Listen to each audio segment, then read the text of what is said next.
I'm David Kroll here for Texas Bar TV, and I'm very happy to have with me Bill Baxley, who is the Attorney General at the tender age of 28, who prosecuted successfully one of the perpetrators of the 16th Street church that was bombed in Birmingham back in 1963.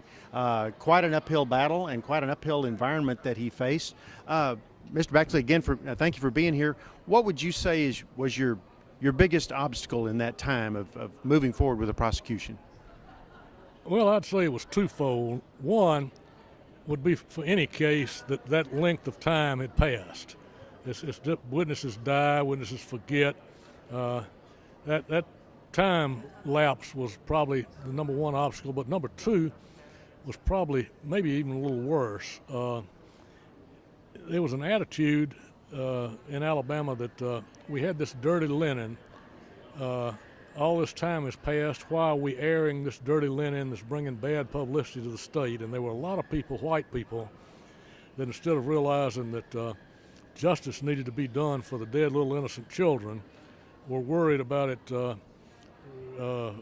rekindling bad publicity for the state and thinking we got to let sleeping dogs lie. That was the main obstacle, I'd say.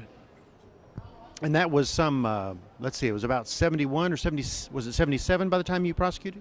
The bombing happened in 63.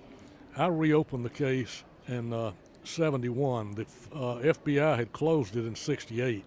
I reopened it in 71, but it took us from 71 until 77 to actually get to trial. So we had the trial in November of 77.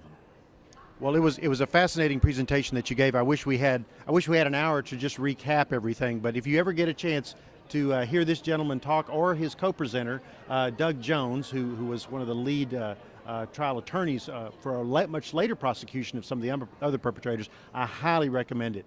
Thank you so much for being with us, Mr. Baxley, and for coming all this way to the annual meeting. For Texas Bar TV, I'm David Kroll.